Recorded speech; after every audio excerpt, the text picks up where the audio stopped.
কিছু মানুষ মসজিদে জায়নামাজ বিছিয়ে জায়গা দখল করে রাখে, বিশেষ করে ঈদের নামাজের সময় এই কাজটি অনেক বেশি দেখা যায়। এটা কতটুকু শরীয়ত সমর্থন করে? এটা মসজিদের সাথে বেয়াদবি, আল্লাহর সানে বেয়াদবি। মসজিদে আসছেন গোলামি করতে, গোলামের আবার সেখানে কিসের ভাবসাব যে আমার সামনে জায়গা থাকবে? আপনি বলবেন আমি মসজিদের মোতাওয়াল্লি সাহেব। কোন মোতাওয়াল্লি সাহেবের জন্য জায়গা রাখা জায়েজ নাই। ভাইরা আমার, আমাদের দেশে অপকর্মটা বিভিন্ন মসজিদে ঈদগাহে হয়। মসজিদে ইমাম সাহেবের পেছনে 4-5টা জায়নামাজ দখল করা থাকে, এগুলাতে কেউ বসতে পারে না, কারণ এখানে অমুক সাহেব তমুক সাহেব তারা বসে। আছে না এরকম? এই কাজটা পরিষ্কার গুনাহের কথা। এরকম জায়নামাজ দিয়ে জায়গা দখল করা জায়েজ।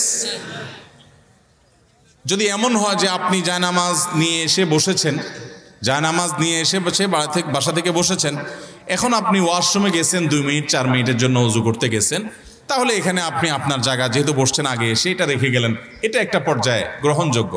কিন্তু আপনার আসার খবর নাই, আগে থেকে মুয়াজ্জিনকে দিয়ে একটা জায়নামাজি দখল করে থুয়ে দিয়েছেন, আসবেন সবার শেষে যায় দাঁড়াবেন জায়নামাজে।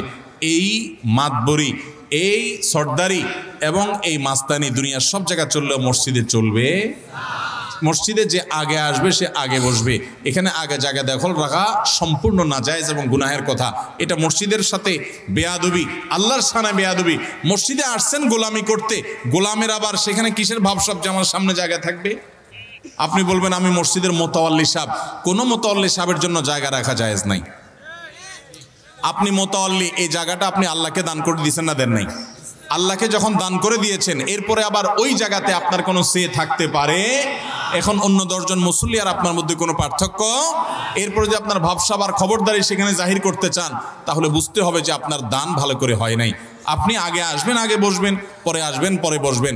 কোনো মানুষকে বাধাগ্রস্ত করে ইমাম সাহেবের পিছনে 5-7টা 10টা জায়নামাজ রাখে, এটা জাহিলি যুগের, আইয়ামে জাহিলি যুগের মানুষের বর্বরতা। এটা কোনো সভ্যতা নয়, এটা শরীয়তে কখনো জায়েজ হতে পারে। কোনো আলেম এটাকে জায়েজ বলার কোনো সুযোগ নেই। আল্লাহ আমাদের মুরব্বীদেরকে হেদায়েত দান করুন। তারা আগে আসলে আগে বসবেন, পরে আসলে পিছনে বসবেন। মসজিদে এসে জুমার দিনে যদি মানুষের কাঁধ ডিঙ্গায় সামনে যায়, নবী করিম সাল্লাল্লাহু আলাইহি সাল্লাম জাহান্নামের ব্রিজ অতিক্রম করে জাহান্নামে যাওয়ার সাথে তুলনা করেছেন। অতএব এই কাজটা কখনো করা যাবে? মসজিদের ইমাম সাহেব, মুয়াজ্জিন সাহেবরা মুরব্বীদেরকে বিনয়ের সাথে বোঝাবেন এবং তাদেরকে আহ্বান করবেন যে আমরা মসজিদে আল্লাহর গোলামি করতে আসছি, গোলামি করতে এসে আবার কোনো ভাবসাব থাকা উচিত না। এরপরে প্রশ্ন হলো, লাশের পাশে কোরআন পড়া কতটুকু যৌক্তিক? লাশের পাশে কিসের কোরআন পড়া ভাই? কোরআন তো জীবিত মানুষকে শোনাবার জন্য, হয় নিজে তেলাওয়াত করবেন, নিজে বুঝবেন, পড়বেন, আমল করবেন, সওয়াব নেবেন, অথবা আপনি যদি শুনাইতে চান কোনো জীবিত মানুষকে শুনাতে পারবেন। একজন মানুষ মারা গেছেন, তাকে আর শোনানোর ক্ষমতা আপনার। অতএব লাশের পাশে 4-5 ঘিরে ধরে কোরআন তেলাওয়াত করা, মাদ্রাসার ছেলেদেরকে ডেকে এনে ভাড়া করে টাকা পয়সা দিয়ে কোরআন খতম করার যে রেওয়াজ আমাদের সমাজে প্রচলিত আছে, এটা নবী আলাইহিস সালামের আদর্শ না। মানুষ মারা গেছে, যত দ্রুততার সাথে সম্ভব তার গোসল দিয়ে দাফন কাফন করে তাকে কবরস্থ করতে হবে, এটাই হলো নির্দেশনা। আর তার জন্য দোয়া করবেন, দান সাদেকা করবেন, নেক আমল করবেন, ইসালে সওয়াব করবেন, সেটা ভিন্ন কথা। কিন্তু লাশের পাশে বসে কোরআন পড়ার বিশেষ কোনো বৈশিষ্ট্য নাই।